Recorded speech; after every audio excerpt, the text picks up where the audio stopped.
श्री शिवाय नमस्तुभ्यम। हर हर महादेव। जय श्री महाकाल। भक्तों, कार्तिक का महीना बस पूर्ण होने वाला है। कुछ ही दिन शेष हैं। चतुर्दशी और पूर्णिमा का दिन, यही दिन शेष बचे हैं जिसमें हमें इस महा उपायों को करना है। इन महा उपायों को करने से आपके जीवन में चल रही धन की समस्या हो, चाहे आपके जीवन में आर्थिक संकट हो, व्यापार की स्थिति खराब हो, या फिर आपकी कोई मनोकामना है जो पूरी नहीं हो रही है, तो आपको इन 2 दिनों में इन उपायों को करना है। वैकुंठ चतुर्दशी के नाम से हम जानते हैं, कार्तिक पूर्णिमा जिसे हम देव दीपावली के नाम से जानते हैं।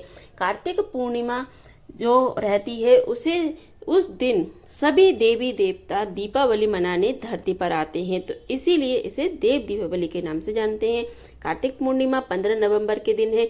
इस दिन आप इन विशेष उपायों को कर लेते हैं तो यकीन मानिए आपके घर में माँ लक्ष्मी का स्थायी वास हो जाता है। आपके जीवन के जो आर्थिक संकट है वे हमेशा के लिए दूर हो जाते हैं। अगर आप एक बार इन उपायों को कर लेते हैं देव दीपावली के दिन या फिर आप वैकुंठ चतुर्दशी के दिन, तो यकीन मानिए अगले साल आप इन उपायों को करने के लिए इस तिथियों का इंतजार करेंगे।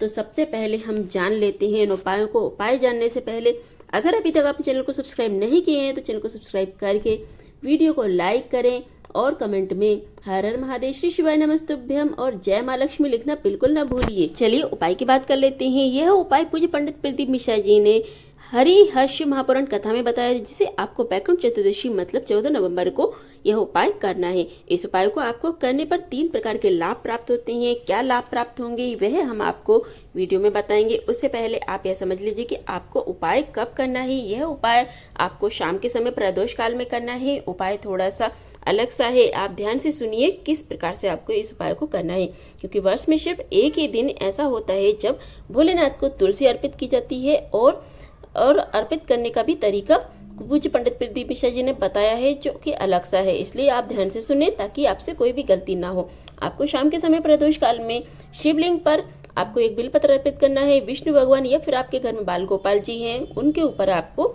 एक तुलसी का पत्ता अर्पित करना है।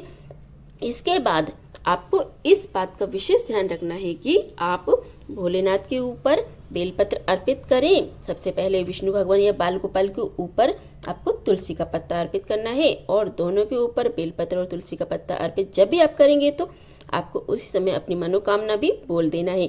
जो भी दिल की बात है हरि और हर से बोल दीजिए, वह अवश्य सुनेंगे। इसके बाद रात्रि में 11 बजे के बाद मध्यरात्रि में आपको तुलसी का पत्ता और बेलपत्र बदलना है।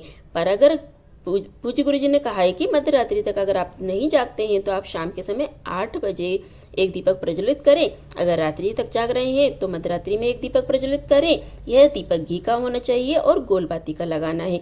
यह दीपक भी आपको अपने घर में ही जहाँ आप पूजा पाठ करते हैं वहाँ पर प्रज्वलित करना है। अगर मध्यरात्रि में कर सकते हैं तो काफ़ी अच्छी बात है, मध्यरात्रि में कीजिए। अगर नहीं जाग पा रहे हैं तो पूज्य गुरु जी ने बताया कि आप 8 बजे के बाद एक दीपक प्रज्वलित कर सकते हैं। घर के ही मंदिर में दीपक प्रज्वलित करना है, गोल बाती का घी का दीपक लगाना है और प्रज्वलित करने के बाद आपको भोलेनाथ पर चढ़ी हुई बेलपत्र को उठा करके भगवान विष्णु जी के ऊपर अर्पित करना है या फिर बाल गोपाल जी हैं उनके ऊपर अर्पित करना है और उनके ऊपर जो तुलसी का पत्ता आपने चढ़ाया था वह उठा करके शिवलिंग के ऊपर अर्पित कर देना है। अब आपको इस बात का ध्यान रखना है कि भोलेनाथ पर चढ़ी हुई तुलसी और विष भगवान पर चढ़ी हुई बेलपत्र को आपको सुबह से 4 से 5 बजे के बीच में ब्रह्म मुहूर्त में उठा लेना है। अब गुरुजी ने यहाँ पर यह भी कहा है कि अगर आप सुबह 4 से 5 बजे के बीच में ब्रह्म मुहूर्त में यह तुलसी का पत्ता है जो भोलेनाथ के ऊपर अर्पित किया है और बेलपत्र जो भगवान विष्णु या फिर लड्डू गोपाल के ऊपर अर्पित किया है, यह वह न उठा पाए तो आप शाम को 8 बजे या मध्यरात्रि में जब भी आप अर्पित कर रहे हैं तो अर्पित करने के 1 घंटे के बाद आप उठा सकते हैं। इस बात का विशेष ध्यान रखिए कि उठाने के बाद आपको एक छोटी सी डब्बी लेना है जिसमें आपको शहद रखना है। शहद से भरी हुई छोटी सी डब्बी में आपको उस बेलपत्र और तुलसी के पत्ते को रख लेना है। अब इस बेलपत्र और तुलसी के पत्ते को जिस शहद की डब्बी में रखेंगे उसका क्या प्रयोग करना है वह भी समझ लीजिए। अगर कोई ऐसा बच्चा है जिसकी मानसिक स्थिति कमजोर रहती है, चित्तवृत्ति स्थिति नहीं रहती है, बिस्तर में गंदगी कर देता है, उसको सेहत अच्छी करने के लिए आपको यह सरल और आसान उपाय करना है। आपको यह शहद उसे थोड़ी थोड़ी मात्रा में चटाना है। आप उसे लगातार 5 से 7 दिन तक चटाइए। उसकी चित्रवृत्ति में स्थिति में लाभ शुरू होगा। और इसके साथ ही अगर कोई ऐसा सदस्य है जो बुरी आदतों में लिप्त रहता है, बुरी संगति में है, वैश्यवृत्ति या फिर अन्य स्त्री में रुचि दिखा रहा है, घर में अपशब्द बोलता है, तो उसे भी आप 2 से 3 दिन तक यह शहद चटा दीजिए। थोड़ी थोड़ी मात्रा में भी आप यह शहद दे सकते हैं। उसके व्यवहार में आपको अंतर अवश्य दिखाई देगा। इसके साथ ही घर में अगर कोई बहुत रोगी व्यक्ति है तो उसे भी 3 दिनों तक आप थोड़ी थोड़ी सी शहद दे सकते हैं। उसमें भी आप उसके शहद में अंतर दिखेंगे। अगर दवाइयाँ खा रहा है तो उसमें भी लाभ दिखने लगेगा। यह उपाय आपको चतुर्दशी के दिन करना है, यानी 14 नवंबर बैकुंठ चतुर्दशी के दिन करना है। और जो शहद चटाएंगे वह आप अगले दिन से उसको शुरू कर देंगे। अब बढ़ते हैं अगले उपाय की ओर, जो कि आपको कार्तिक पूर्णिमा मतलब देव दीपावली के अवसर पर करना है। एक विशेष उपाय है। वो उपाय करने से माता लक्ष्मी आपके घर में प्रवेश कर जाती हैं और वर्ष भर आपके घर में भंडार भरे रहते हैं। धन संपदा में वृद्धि देखने को मिलती है। आपको 5 स्थानों पे 5 दीपक प्रज्वलित करना है। 5 स्थानों में से कौन कौन से स्थान है और कहाँ कहाँ प्रज्वलित करना है, बहुत ध्यान से सुनिए। आप क्रम आगे पीछे कर सकते हैं, ऐसा जरूरी नहीं है कि जो क्रम हम बता रहे हैं उसी क्रम में आपको दीपक प्रज्वलित करना है। आप अपनी सुविधा के अनुसार दीपक प्रज्वलित कर सकते हैं। आपको एक दीपक किसी भी वृक्ष के नीचे प्रज्वलित करना है।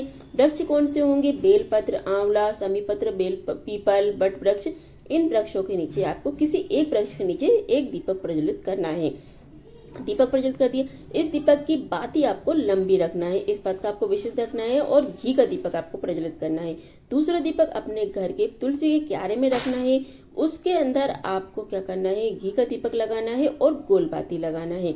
तीसरा दीपक आपको नदी, तालाब, घाट या फिर किसी बावड़ी के पास लगाना है, जिसमें आपको लंबी बाती का दीपक और घी का दीपक लगाना है। चौथा दीपक आपको भोलेनाथ के मंदिर या फिर आपके घर के मंदिर में लगा देना है। आपके घर में अगर आप शिवलिंग है तो आप वहां पर लगा सकते हैं, वहां पर भी आपको गोल बाती का दीपक लगाना है, इस बात का विशेष ध्यान रखना है। और 5वां और अंतिम दीपक आपको घर की बनी हुई रंगोली, आपने घर में चौक बनाया होगा, माँ लक्ष्मी की स्वागत में रंगोली बनाई होगी, वहां पर आपको वह दीपक प्रज्वलित करना है और लंबी बाती का दीपक और घी का दीपक प्रज्वलित करना है। बस अब जो भोलेनाथ के सामने दीपक प्रज्वलित करेंगे उसका गोल बाती का उपयोग करना है और जो आप तुलसी के सामने लगाएंगे उसमें आपको गोल बाती का प्रयोग करना है और गाय के घी का प्रयोग करना है। इस प्रकार से आपको 5 दीपक देव दीपावली के अवसर पर, कार्तिक पूर्णिमा के अवसर पर अगर कोई प्रज्वलित कर देता है तो उसके घर में माता लक्ष्मी प्रवेश कर जाती है और वर्ष भर आपको कभी किसी चीज की कमी देखने को नहीं मिलती है।